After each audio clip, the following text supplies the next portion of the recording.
I've never been much for crowds, you know what I mean? Give me my space, my tools, and an old house that creaks like it's telling you secrets in the middle of the night. Yeah, that's my idea of happiness. That's what brought me to this hill in the first place, right at the edge of Timber Ridge Valley, staring out over a slope nobody could tame, in a house that stood its ground since 1883. And if you think I picked this place for the view or the antique charm, think again. No, I picked it because, legally, down to the line and the letter, it sat outside the reach of the Timber Ridge Valley HOA, and I made damn sure of it. I read every line on that deed. I cross-referenced survey maps and GIS overlays like I was prepping for court, not closing on a house. When I bought in, the lines weren't just in ink, they were in stone, and I was ready to defend every inch. So when I pulled a beige envelope from my mailbox, a little too official, with that HOA seal like a warning shot, I felt that old, familiar irritation, the kind that bubbles up when you know you're about to be dragged into nonsense. Inside was a letter, all polished language, telling me my lawn was unacceptably unkempt, according to the Landscaping Standards Committee. I laughed out loud. "I'm not in your damn committee," I muttered, and tossed the letter into the fireplace. Maybe they thought I was an easy mark. Maybe they mixed up their boundaries. Either way, I wasn't biting. The next week, it escalated. I got a call, number I didn't recognize. The woman on the other end, Karen Valdez, let me know she was president of the Timber Ridge Valley HOA, like that was supposed to impress me. "I wanted to speak with you about your property's appearance," she said, voice like a lemon drop with a razor inside. I told her straight, my property's not under your jurisdiction. She went on about community standards, cooperative spirit, all that. I hit record halfway through. There was something about her tone, too smooth, too rehearsed.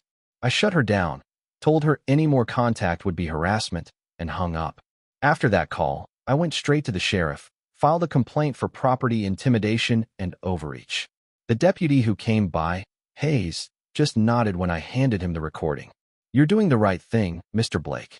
HOA nonsense is getting out of hand." He'd seen this play out before. A week later, I got an email, formal, lots of legalese, admitting that, yes, my property was outside their authority, and they'd cease active compliance notices, but encouraged community mindfulness. That's HOA speak for, "We can't touch you, but we're not happy about it." I didn't trust it for a second. People like Karen, they don't quit. They dig in. So, I had security cameras installed, night vision, full perimeter. Call it paranoia. I call it experience. I sat on my porch swing that night with a bottle of rye, listening to the woods, thinking, let them try. Some hills are worth dying on. This was mine. Then, out of nowhere, May Dalton called me. She's the kind of neighbor you thank your stars for. Early 50s, ex-paralegal turned herbalist, the only soul in Timber Ridge I really trusted. She lived on the next ridge over, solitude respecting solitude. But that day her voice was shaking. "Judson," she said, "you need to come home. Now, a tree fell on your house. It's bad." I didn't even ask questions. I just got in the truck and drove, mind racing with images of cracked beams and broken windows. But nothing prepared me for what I saw. That house looked like it had been drop-kicked by God. A massive oak, 6 stories high, was lying across the place like a corpse. Upper floor? Gone. Roof open to the sky. My bedroom flattened. Support beams snapped. Not damage, destruction. May was there, hands shaking, pointing to the slope. "They did it," she said. I saw the Timber Ridge HOA logo on their truck. Crew barely knew what they were doing. No helmets, no safety lines, just chainsaws and bad decisions. She'd heard them yelling. Then the crack of the trunk, then the crash. That tree was on HOA-managed land, cut by Karen's landscaping circus. And now my house was wrecked. I checked my cameras, still working. A guy in an orange vest was talking on a walkie down by the stump. I marched over, told him to step away from my property. He backed off, fast. Inside, it was worse than I imagined. Bookshelves crushed, paintings soaked, crown molding I'd restored by hand now, just broken wood. Years of plans for an attic studio, gone. Outside, May touched my arm. "They didn't care," she said. I felt a cold anger settle in, a calculating kind.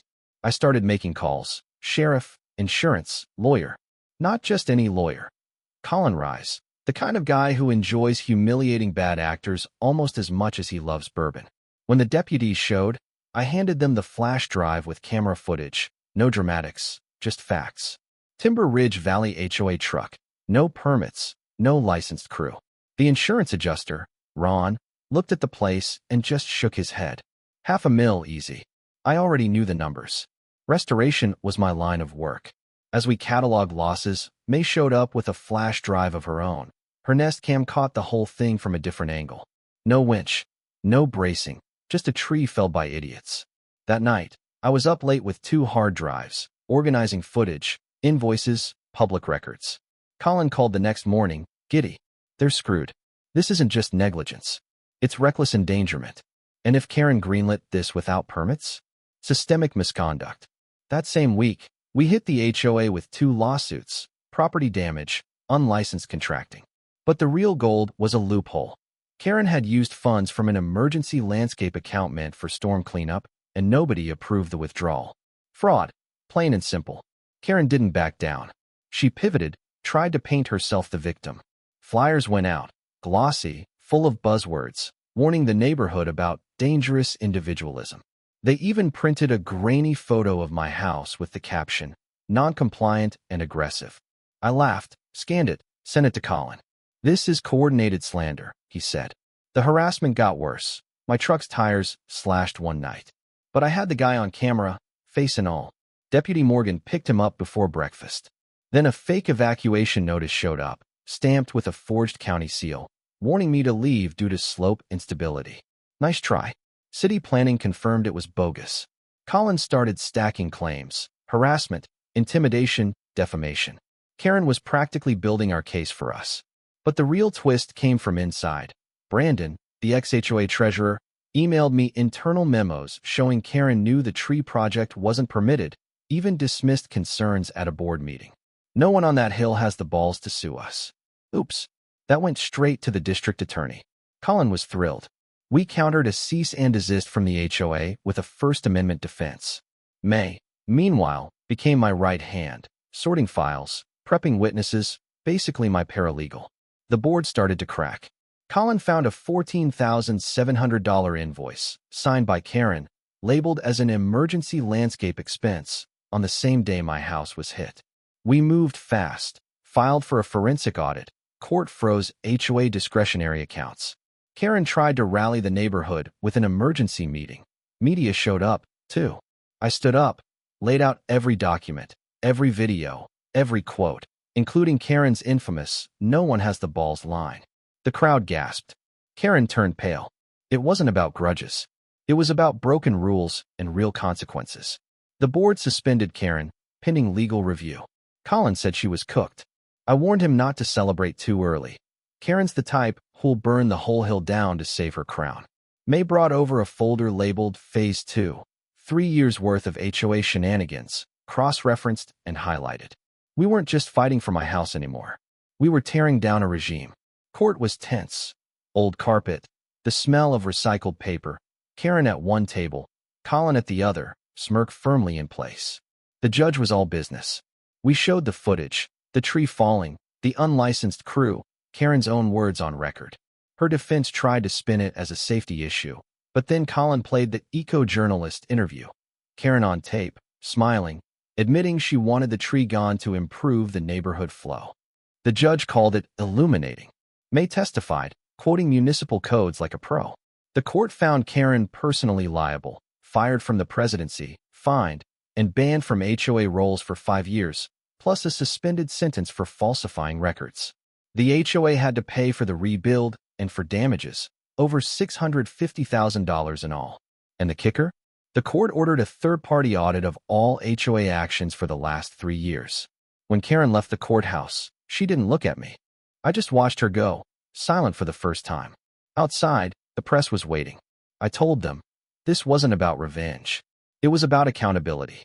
May handed me a celebratory cupcake and grinned. Sun broke through the clouds, and for the first time in months, I could breathe. It took 4 months to clear the wreckage. Insurance moved fast, permits in place, real professionals this time. I didn't rebuild the same house. I built something new on old bones. Exposed brick, wide beams, wraparound porch May designed. She was there every step, sometimes staying, sometimes just bringing over chili and legal briefs. By summer, the new Timber Ridge board reached out, apologized, rewrote the charter, promised public meetings. Even the landscaping guidelines got loosened.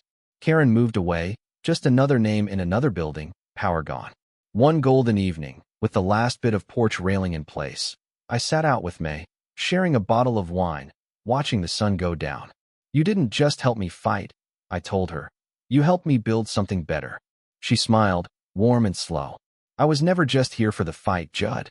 And as dusk settled over the ridge and the house glowed with new life, I realized, for the first time since that tree fell, I wasn't looking back anymore. I was home. So tell me, what do you think? Was it justice? Or just another skirmish in the never-ending war between the individual and the crowd? I want to hear your take. Drop your thoughts below. What's right? What's fair? And what would you have done on this hill?